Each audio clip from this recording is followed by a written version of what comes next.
ওম নমো ভগবতে বাসুদেবায়। জয় শ্রীকৃষ্ণ। রাধে রাধে।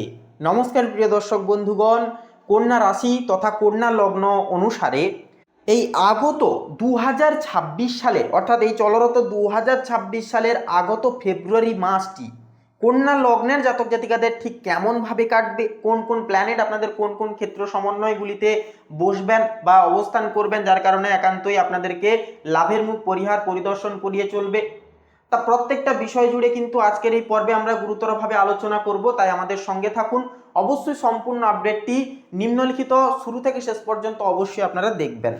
তো বন্ধুরা, প্রথমে যে বিষয়টি হচ্ছে আপনার কুণ্ডলীর দ্বাদশ ঘরে কেতু অবস্থান করছে। জ্যোতিষশাস্ত্রে দ্বাদশ ঘর হলো, আমরা প্রত্যেকেই জানি, মোক্ষের ঘর, ব্যয় এবং ত্যাগের স্থান, পাশাপাশি বিদেশের স্থান। কেতু এখানে যে এই মাসে আপনার মনের মধ্যে এক গভীর নির্জনতা কাজ করবে কেতুর এই দ্বাদশ ঘরে অবস্থানের কারণে কন্যা লগ্নের ক্ষেত্রে আপনি হয়তো ভিড়ের মাঝে থেকেও নিজেকে একা অনুভব বিশেষভাবে কিন্তু করতে পারেন। কেতুর এই অবস্থান আপনাকে বস্তুগত জগতের চেয়ে আধ্যাত্মিক জগতের প্রতি বেশি পরিমাণে আকৃষ্ট করবে। তবে মজার বিষয় হচ্ছে আপনার রাশির অধিপতি বুধ মকর রাশিতে অর্থাৎ আপনাদের পঞ্চম ঘরে অবস্থান করছে, যা করায় আপনার বুদ্ধি অনেকটাই কিন্তু প্রখরময় হয়ে উঠবে। কেতু আপনাকে মানসিকভাবে উদাসীন করার চেষ্টা করলেও বুধ আপনাকে যুক্তিবাদী করে তুলবে। এর ফলে আপনি নিজের ভেতরের অস্থিরতাকে বুদ্ধিমত্তা দিয়ে জয় করে উঠতে পারবেন। মাঝে মধ্যে মনেও কিন্তু হতে পারে যে আপনি সব কিছু ছেড়ে দূরে কোথাও যেন চলে যান, কিন্তু পঞ্চম ঘরের গ্রহপুঞ্জ আপনাকে সংসারের প্রতি দায়িত্বশীল করে রাখবে প্রত্যেকটা সময়। আপনার কর্মক্ষেত্রেও কিন্তু বলি, এই যে ফেব্রুয়ারি মাসে এক অদ্ভুত দ্বান্দ্বিক কিন্তু সফল পরিস্থিতি তৈরি হতে চলেছে। আপনার দশম ঘরে বৃহস্পতি রয়েছে বক্রী অবস্থায়। দশম ঘর হলো আপনার কর্মের আকাশ। বৃহস্পতি এখানে থাকা মানেই হলো ভাগ্যের সহায়তা পাওয়া, কিন্তু যেহেতু তিনি বক্রী, তাই আপনার প্রাপ্য সম্মান বা প্রমোশন পেতে কিছুটা পরিমাণ দেরি হতে পারে, অথবা আগের কোনো বড় প্রজেক্ট যা হাতছাড়া হয়ে গিয়েছিল তা পুনরায় কিন্তু একটা ফিরে আসতে পারে। এই সময় আপনার ষষ্ঠ ঘরে রাহুর অবস্থান আপনাকে কিন্তু শত্রুঘ্ন যোগ প্রদান করছে। ষষ্ঠ ঘরে রাহু কিন্তু অপরাজেয় কর্মক্ষেত্রে আপনার, যার কারণে কর্মক্ষেত্রে আপনার বিরুদ্ধে যদি কেউ ষড়যন্ত্র রচিত করে, তবে রাহু তাকে ধূলিসাৎ করে এনে দেবে।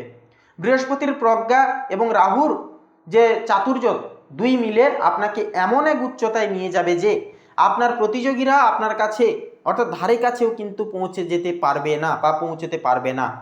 বক্রী বৃহস্পতি এমনকি এই সময় আপনাকে পুরনো ভুল থেকে শিক্ষা নিতে বলবে, আর রাহু আপনাকে ভবিষ্যতের নতুন পথ দেখাবে। এটি নতুন চাকরি খোঁজার বা ব্যবসার প্রসারের জন্য এটি একটি দুর্দান্ত চমকপ্রদ একটা সময়কাল হয়ে উঠবে আপনাদের ক্ষেত্রে। পাশাপাশি বন্ধুরা, এই সময়টি বলবো আপনার কুণ্ডলীর পঞ্চম ঘরে একসাথে চারটি গ্রহ মঙ্গল, বুধ, সূর্য এবং শুক্র অবস্থান করছে। যেহেতু এটি একটি অত্যন্ত বিরল চতুর্গ্রহী যোগ যেহেতু সৃষ্টি করছে, সেহেতু ভেঙে ভেঙে বলবো মঙ্গল ও সূর্য আপনাকে অসম্ভব কর্মশক্তি প্রদান করবে। আপনি যে কাজে হাত দেবেন তা শেষ না করে আপনারা কিন্তু ছাড়বেন না। বুধ এবং শুক্র থাকছে, যা আপনার সৃজনশীলতা এবং বাচনভঙ্গিকে উন্নত মানের সুপ্রশস্ত মানের একটা করে তুলবে। আর্থিক দিক থেকেও বলবো এই মাসটি অত্যন্ত সম্ভাবনাময় প্রখর একটা মাস হবে। পঞ্চম ঘর হলো আমরা জানি যে আকস্মিক ধনের ঘর, সন্তানের ঘর। যেহেতু শনির ঘরে এই চারটি গ্রহ রয়েছে এবং শনি সপ্তম ঘরে বসে দ্বাদশ ঘর ও আপনার রাশির ওপর সম্পূর্ণ দৃষ্টি দিচ্ছে, তাই আয় যেমন হবে খরচের পাল্লাও কিন্তু সেই দিয়ে যাবে। বিশেষ করে বিলাসবহুল জিনিস কেনা বা পরিবারের উন্নতির জন্য মোটা অঙ্কের অর্থও কিন্তু একটা ব্যয় হয়ে যেতে পারে। শেয়ার বাজার বা ক্রিপ্টোকারেন্সিতে বিনিয়োগ করলে এই মাসে ভালো রিটার্ন পাওয়ার একটা সম্ভাবনা আছে। তবে মঙ্গল ও সূর্যের প্রভাবে হঠকারী কোনো সিদ্ধান্ত নিতে যাবেন না বা অত্যন্ত এনার্জিকেটিক হয়ে ওভার কনফিডেন্সলি কোনো কিছু ক্ষেত্রে পদক্ষেপগুলি নিতে যাবেন না। অবশ্যই ভাবনা চিন্তার অন্তরালে প্রত্যেকটা সিদ্ধান্ত গ্রহণ করা কিন্তু দুর্দান্ত মুখর হবে। আপনার সপ্তম ঘরে শনি অবস্থান করছেন। সপ্তম ঘর হলো কি না জীবনসঙ্গী এবং অংশীদারিত্বের জায়গা। শনি এখানে থাকা মানে সম্পর্কের ক্ষেত্রে এক ধরনের পরীক্ষা। জীবনসঙ্গীর সাথে আপনার একান্তই যে মতাদর্শগত পার্থক্য সেটা কিন্তু দেখা দিতে পারে।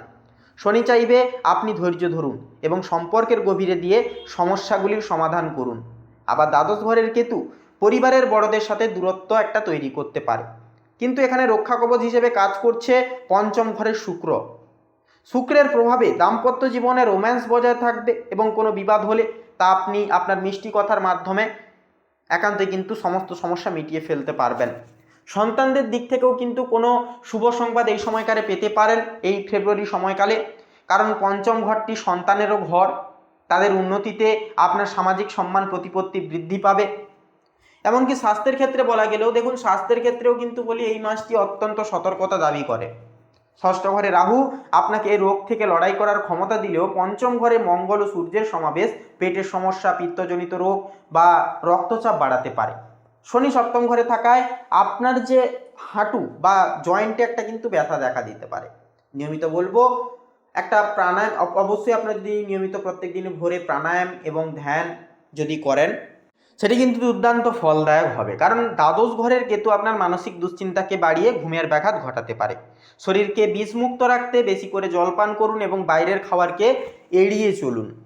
তো বিশেষ কিছু পরামর্শ বলবো, দেখুন এই মাসে আপনার সাফল্যের চাবিকাঠি হলো আপনার বাণী ও কথা।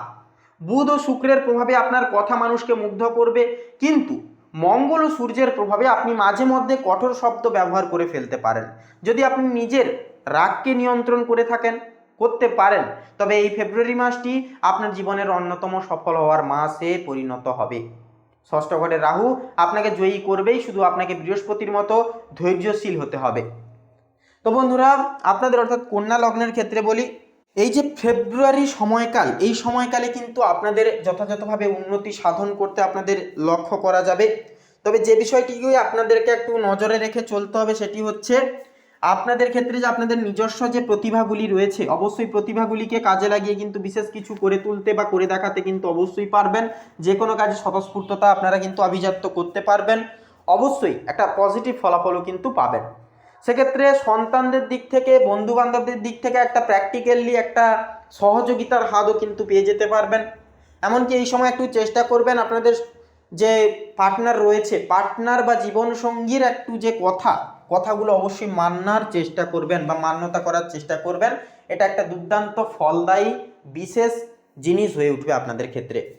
তো বন্ধুরা, কন্যা রাশি তথা কন্যা লগ্ন অনুসাপেক্ষে আপনাদের ক্ষেত্রে শুভ সংখ্যা যেটি হবে 34 এবং 42। শুভ দিক হবে বন্ধুরা পশ্চিম দিক, শুভ রং হবে সবুজ এবং সাদা, শুভ রত্ন হবে শ্বেতপ্রবাল এবং কোহিনূর। তো বন্ধুরা, আজকের এই পর্বটি যদি ভালো লাগে, মনোগত হয়, অবশ্যই কমেন্টে লিখে যাবেন জয় সংকটনাশক বাবা হনুমানজির জয়, অবশ্যই লিখে যাবেন। পথের থেকে সমস্ত রোগ ব্যাধি, সমস্যা, মানসিক দুশ্চিন্তা, কুচিন্তা সমস্ত কিছু কিন্তু জীবন থেকে দূর হবে, জীবনে ফিরবে সুস্থিতি। ভিডিওটি আপন বন্ধু বান্ধবদের সাথে শেয়ার করে অবশ্যই আমাদের এই চ্যানেলটিকে সাবস্ক্রাইব করে পাশে রাখতে ভুলবেন না। তো বন্ধুরা, আপনারা সবাই ভালো থাকুন, সুস্থ থাকুন, সতর্ক থাকুন, সচেতন থাকুন সদৈব। নমস্কার।